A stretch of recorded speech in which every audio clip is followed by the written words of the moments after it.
जैसा कि आप सब जानते हैं कि चकवाल की रेवड़ी अपने मुनफरिद जायके की वजह से दुनिया भर में मशहूर है।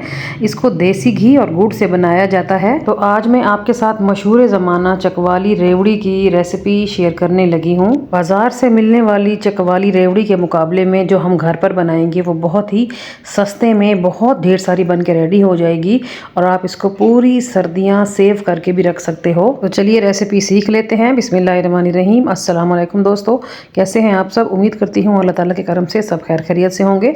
तो चकवाली रेवड़ी बनाने के लिए सबसे पहले मैंने 100 ग्राम सफ़ेद तिल लिए हैं।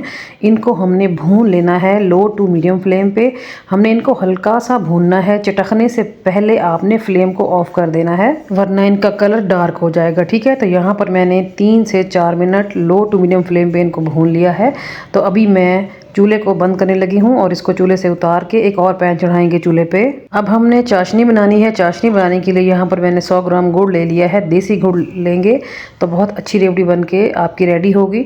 और 50 ग्राम मैंने इसमें चीनी शामिल कर दी है और जितनी चीनी शामिल की है उतना ही मैंने इसमें पानी डाला है। यहाँ पर हम लोगों ने गुड़ और चीनी की चाशनी बनानी है। एक दफ़ा अच्छी तरह मिक्सिंग करने के बाद आपने बार बार चम्मच का इस्तेमाल नहीं करना और फ्लेम को लो टू मीडियम पे ही सेट रखना है। सही है, क्योंकि इसको हम हल्की आंच पे बनाएंगे तभी अच्छी और बेहतरीन बन के रेडी होगी। इसी तरह पैन को चूल्हे से उठा के ही चाशनी को घुमा फिरा लें। चम्मच का इस्तेमाल मैंने इसलिए रोका है क्योंकि अगर मैंने बार बार चम्मच हिलाया तो जो चीनी है वो क्रिस्टल फॉर्म में चली जाएगी और थोड़ी सी कड़वी भी हो जाएगी। तो इसलिए आपने चम्मच का इस्तेमाल बार बार नहीं करना। तो जैसे ही गुड़ मेल्ट हो गया ना तो फिर मैं इसमें शामिल कर दूंगी 2 चम्मच देसी घी। ये मेल्टेड घी है। इन केस अगर देसी घी घर पर अवेलेबल नहीं होता तो फिर आप 2 चम्मच डालडा घी भी इस्तेमाल कर सकते हैं। ठीक है, अब मैं इसको अच्छी तरह मिक्स कर लूँगी और इसको पकने देंगे। लो फ्लेम पे चाशनी पका रहे हैं तो टाइम तो लग जाएगा। 15 से 18 मिनट आप लोगों को चाशनी बनाने में लगेंगे। यहाँ पर 10 से 12 मिनट हो चुके हैं तो चेक कर लेते हैं कि हमारी चाशनी डन हुई है या नहीं। चेक करने का तरीका ये है कि एक कटोरी में आप ठंडा पानी लें, उसमें थोड़ी सी मिकदार चाशनी की डालें और 5 से 10 सेकेंड वेट करें।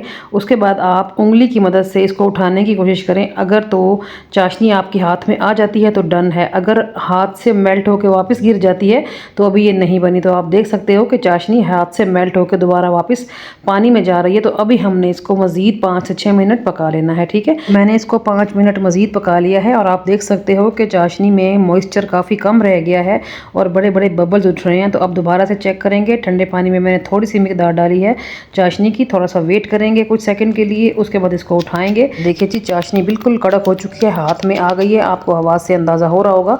तो बस ये कंसिस्टेंसी होने तक हमने चाशनी को पका लेना है। उसके बाद किसी बड़े से बर्तन में मैं इसको ठंडा कर लूँगी। मैंने बर्तन को पहले ग्रीस कर लिया है, ऑयल से या फिर घी से कर ले। यहाँ पर हमने चाशनी को 50% तक ठंडा कर लेना है। बस इतनी ठंडी होनी चाहिए कि हमारा हाथ बर्दाश्त कर ले। ठीक है, तो बस 5 मिनट वेट कर लेते हैं और यहाँ पर 5 मिनट पूरे हो चुके हैं और अब आगे का प्रोसेस करते हैं। अब सबसे पहले तो चम्मच की मदद से चाशनी को इकट्ठा करें।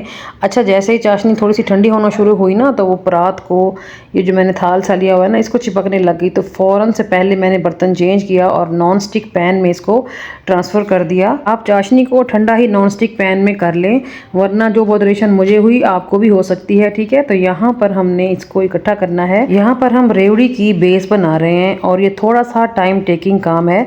इसको इसी तरह आप मसलते रहें, उसके बाद आपने इसको स्ट्रेच करना है। ठीक है, मैं अभी आपको करके दिखाती हूँ। ये देखें, अभी ये थोड़ी सी ज़्यादा गर्म है तो हाथों को चिपक रही है, लेकिन आप इसको यहाँ ऐसे स्ट्रेच करते रहेंगे तो ये ठंडी भी होती जाएगी और हाथों को चिपकना भी बंद हो जाएगी। ठीक है, स्ट्रेचिंग वाला काम आपने 4 से 5 मिनट करना है। उतनी देर करें जब तक कि इसका जो कलर है ना वो डार्क ब्राउन से लाइट ब्राउन ना हो जाए या फिर गोल्डन ब्राउन ना हो जाए। ठीक है जी, यहाँ पर मैंने 5 से 6 मिनट इसको स्ट्रेच किया है और कलर आप देख रहे हो कि कलर लाइट ब्राउन हो चुका है। अगर आपको थकावट फील हो रही हो तो आप अपने घर के किसी भी फर्द की हेल्प ले सकते हो। अच्छा, मुझे यूट्यूब पे, टिकटॉक पे और फेसबुक पे ना बहुत सारे कमेंट्स आते हैं लोगों के कि आप खुद इतनी मेहनत करती हैं और हमें भी कहती हैं कि आप भी मेहनत करके घर पर बनाएं। सबसे पहली बात तो ये है कि घर पर कुकिंग करने का मकसद ये है कि हम हेल्दी तरीके से, हाइजेनिक तरीके से घर पर चीज़ बनाएंगे तो वो हमारी हेल्थ के लिए बेनिफिशियल होगी। ठीक है, और दूसरी बात ये है कि जो लोग फूडी भी हों और साथ में कुकिंग उनका पैशन हो, उनका जुनून हो, उनका शौक हो कुकिंग करना, तो फिर वो तो नेक्स्ट लेवल के लोग हुए ना मेरी तरह के। उन लोगों को मेहनत करके घर पर बनाने में कोई यार नहीं है। ऐसे लोग ना सिर्फ अपनी सेहत का ख्याल रखते हैं बल्कि अपने पैसों की बचत भी करते हैं। ठीक है, और यहाँ पर आपने देखा कि जगह कम होने की वजह से मैंने टॉफ़ी वाले कैरेमल को छोटे छोटे पीसीज में कट के ठंडा कर लिया था और अब ये मुकम्मल तौर पर हार्ड हो चुका है। आपके पास जगह ज़्यादा हो या फिर आपने वीडियो ना बनानी हो ना, तो फिर आप इसको छोटे छोटे पीसीज में डिवाइड करने की बजाय लंबी सी एक रस्सी बना के भी ठंडा कर सकते हैं। ठीक है, तो यहाँ पर मैंने इसको थोड़ी सी देर के लिए फ्रीज़र में रख दिया था ताकि जल्दी से काम निमट जाए। हमने इसके मज़ीद छोटी छोटी कैंडियाँ बनानी है। ठीक है, ये देखिए ना, छुरी की मदद से मैं इसको कट कर रही हूँ छोटे छोटे पीसीज में।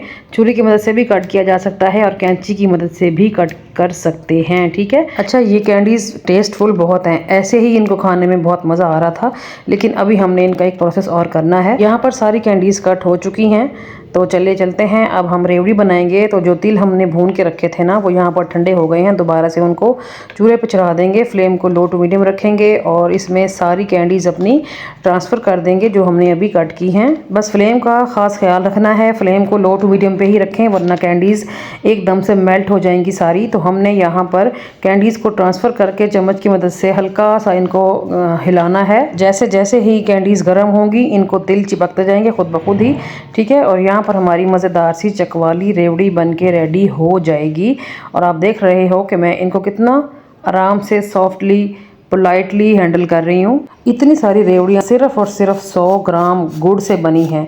अगर आपने सर्दियों के लिए स्टोर करना है तो आप कम से कम 1 kg गुड़ लें और देसी गुड़ लें और उससे बना के रखें। इंशाल्लाह ताला पूरी सर्दियाँ आपको दोबारा बनाने की नौबत नहीं आएगी। बस एक बार बनाएं और पूरी सर्दियाँ खाएं और इंतहाई सस्ते में बन जाने वाली रेसिपी है ये। अच्छा जी, अब ये जो रेवड़ियाँ हैं ये दोबारा से गर्म हो गई हैं। इनको किसी बड़ी सी खुली परात में मैंने निकाल दिया है ताकि ये जल्दी से ठंडी हो जाएँ। ठीक है, ठंडी होने के बाद सबसे पहले मैं आपको इसको सेव करने का तरीका बताती हूँ। कोई भी शीशे की या प्लास्टिक की बोतल लें, जार लें, बस उसको अच्छी तरह धो के ड्राई कर लें, वो गीली नहीं होनी चाहिए। उसके बाद आप ये रेवड़ियाँ इस जार में ट्रांसफ़र करें और आप इसको किचन में किसी भी जगह रखें, ये बिल्कुल भी ख़राब नहीं होंगी। तो मानते हैं ना, फिर दी है ना मैंने आपको एक कमाल की रेसिपी, तो ज़रूर ट्राई करें और जब ट्राई करें तो मुझे फ़ीडबैक ज़रूर दें। अगर आपने मेरी वीडियो यहाँ तक देख ली है और चैनल को सब्सक्राइब नहीं किया तो दिस इज़ नॉट फेयर।